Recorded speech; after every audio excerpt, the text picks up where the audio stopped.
Assalamualaikum warahmatullahi ta'ala wabarakatuh.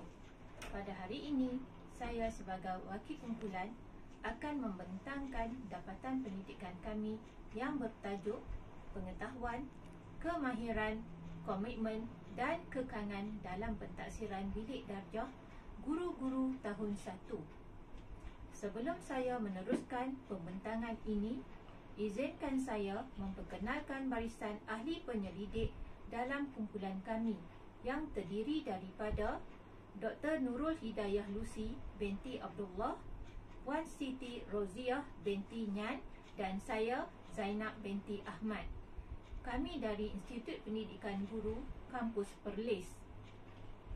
Sebagai pengenalan, saya akan jelaskan secara ringkas berkaitan pentaksiran bilik darjah. Pentaksiran bilik darjah atau PBD telah diperkenalkan di sekolah menengah pada tahun 2017 dan pada tahun 2018 ia dilaksanakan di sekolah rendah. PBD di sekolah rendah lebih merujuk kepada mentaksir perkembangan pembelajaran murid di mana ia digunakan untuk mengenal pasti tahap pembelajaran murid dan keberkesanan pengajaran guru. Menurut kenyataan yang dikeluarkan oleh Kementerian Pendidikan Malaysia pada tahun 2018, PBD merupakan suatu kaedah pentaksiran yang dapat membina karakter dan sasiah murid serta amalan nilai rutin harian. Pernyataan masalah. Menurut kajian yang dilakukan oleh Mahaya Saleh dan lain-lain pada tahun 2019, konsep, prinsip dan fakta yang sama tentang PBD diberikan kepada guru-guru, tetapi hasil analisis menunjukkan masalah keseragaman kefahaman tentang pendekatan PBD. Manakala dapatan kajian Sharifah Siti Hauzimah pada tahun 2019 terdapat golongan guru yang masih keliru dan belum bersedia dalam melaksanakan PBD. Kajian ini bertujuan untuk mengenal pasti tahap pengetahuan, tahap kemahiran, tahap komitmen dan kekangan dalam pentaksiran bilik darjah dalam kalangan guru-guru tahun 1 sekolah-sekolah di negeri Perlis. Mengenal pasti hubungan antara pengetahuan dengan kemahiran pentaksiran bilik darjah dalam kalangan guru-guru. Metodologi kajian. Kajian rintis telah dilakukan ke atas 45 orang guru tahap 1 sekolah rendah di negeri Perlis yang terlibat dengan PBD. Soal selidik yang dibina telah ditadbir menggunakan Google Form. Item-item telah dibina berdasarkan buku panduan pelaksanaan PBD edisi kedua Kementerian Pendidikan Malaysia pada tahun 2019. Item soal selidik mengandungi 5 bahagian, iaitu bahagian A, maklumat demografi, bahagian B, C dan D, soalan berkaitan PBD yang menggunakan skala Likert 5 tahap, serta bahagian E terdiri daripada 2 item soalan terbuka. Seramai 74 orang guru telah menjawab soal selidik yang diedarkan. Mereka terdiri daripada 63 orang berbangsa Melayu, 3 orang berbangsa Cina dan 8 orang berbangsa India. 31 orang responden telah mengajar lebih daripada 20 tahun. 29 orang responden telah mengajar di antara 10 hingga 20 tahun, manakala 14 orang responden mempunyai pengalaman mengajar kurang daripada 10 tahun. Merujuk kepada jadual berikut, komponen pengetahuan terhadap PBD mengandungi 12 item, di mana peratus persetujuan guru adalah sebanyak 83% dan sisihan piawai 0.6. Komponen kemahiran pelaksanaan pentaksiran mengandungi 14 item. Peratus persetujuan untuk komponen ini adalah 93.2% dengan sisihan piawai 0.64. Manakala komponen komitmen guru mengandungi 13 item. 90% guru bersetuju dengan item yang dikemukakan. Sisihan piawai untuk komponen ini adalah 0.63.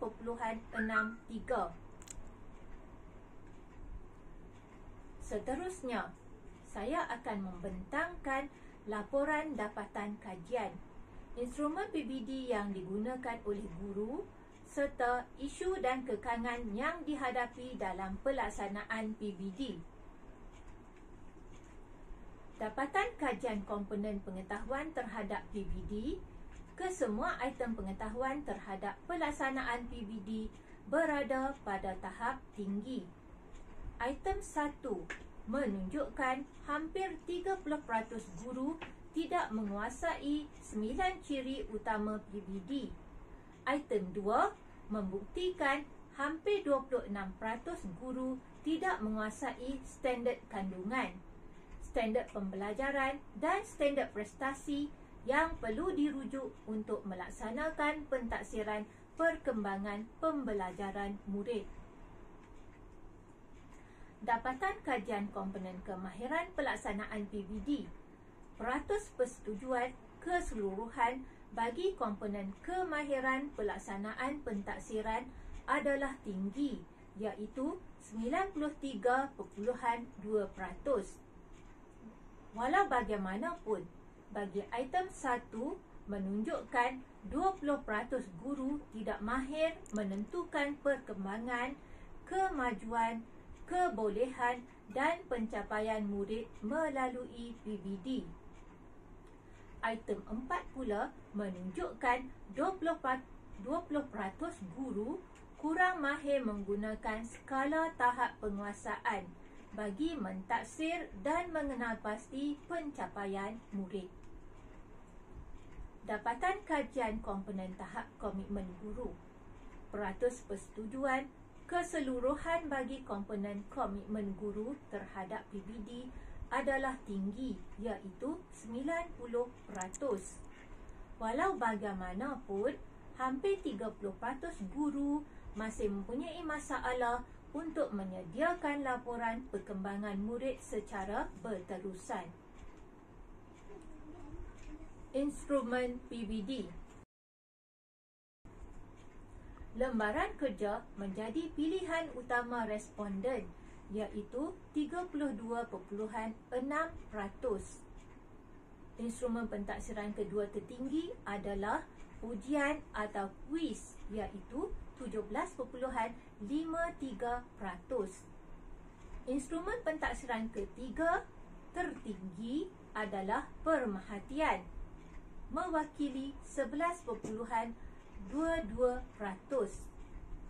Instrumen pilihan keempat adalah latihan pengukuhan dalam buku kerja, mewakili 7.14%. Penggunaan instrumen-instrumen lain seperti yang dicadangkan dalam buku panduan PBD berada pada peratusan yang rendah, iaitu kurang dari 4%. Contohnya, kerja projek 2.04%, portfolio 1.02%, penilaian kendiri 2.04% dan penilaian rakan sebaya 2.04%. Ini menunjukkan responden lebih tertumpu kepada penggunaan instrumen pentaksiran yang telah menjadi kebiasaan sebelum pelaksanaan PBD. Berdasarkan dapatan yang diperolehi, jelas menunjukkan responden kurang mempelbagaikan jenis instrumen semasa melaksanakan pentaksiran bilik darjah. Pelaksanaan aktiviti pentaksiran yang disarankan oleh KPM dalam PBD seperti permainan, main peranan, projek mudah dan bercerita masih berada di tahap paling rendah. Dalam melaksanakan PBD, terdapat beberapa isu dan kekangan yang dihadapi oleh guru. Antaranya ialah 1. Kekangan masa untuk menilai murid semasa sesi PDPC. Sebanyak 48.57% responden menghadapi masalah ini disebabkan masa yang diperuntukkan untuk setiap subjek tidak mencukupi bagi membolehkan responden melaksanakan pentaksiran di bilik darjah. Kedua, bilangan murid yang ramai dalam sesebuah kelas. Keadaan ini menyebabkan responden sukar untuk melaksanakan pentaksiran dalam tempoh yang ditetapkan. Dapatan menunjukkan sebanyak 28.57% responden menghadapi masalah tersebut. Ketiga, masalah ketidakhadiran murid disebabkan sakit atau ponteng sekolah juga menyumbang sebanyak 12.86%.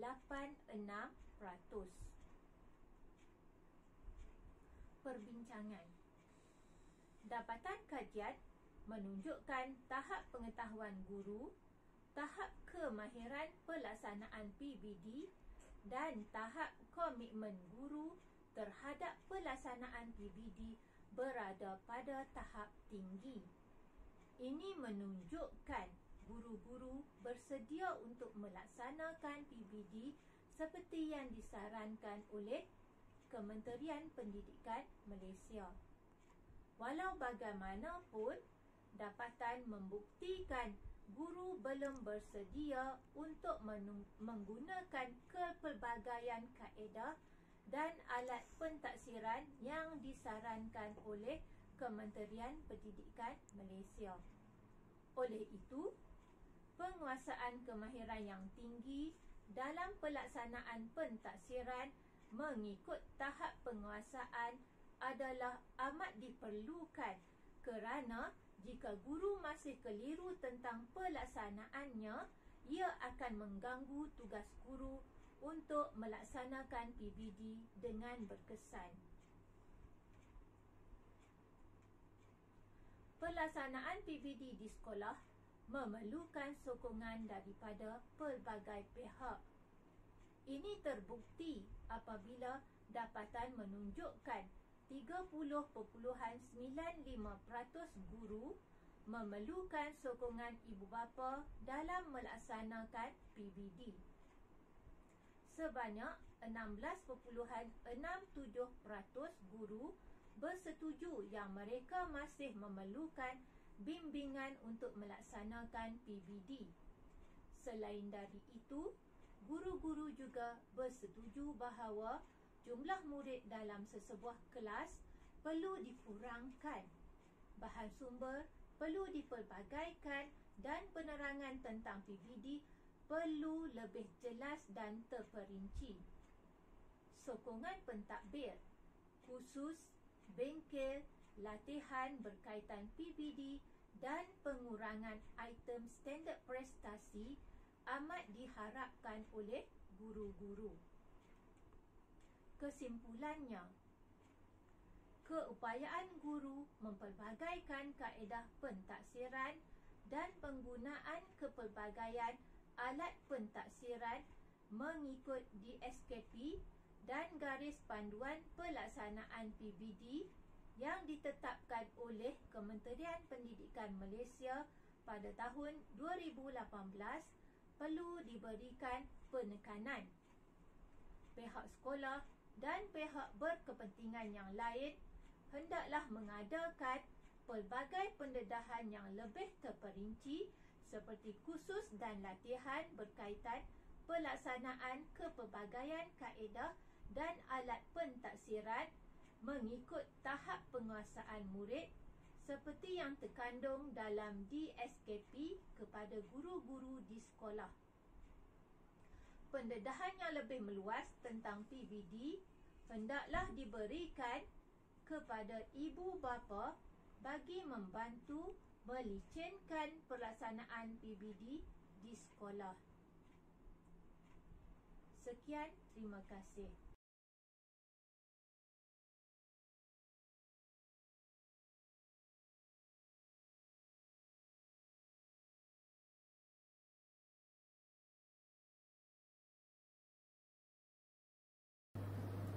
Demikian tadi sesi pembentangan daripada pembentang jemputan dan para pembentang yang turut mewarnai kolegium kita pada kali ini. Dengan pembentangan itu tadi, tamatlah sesi pembentangan daripada para pembentang dari pelbagai agensi pendidikan dari seluruh negara. Semoga perkongsian ilmu ini dapat memberi manfaat untuk meningkatkan pendidikan di negara kita. Akhir kata, bunga dedap di atas para, anak dusun pasang pelita. Kalau tersilap, tutur bicara. Jejari disusun, maaf dipinta. Bersuara lagi pada lain ketika. Sekian, wabillahi taufiq wal hidayah. Wassalamualaikum warahmatullahi wabarakatuh.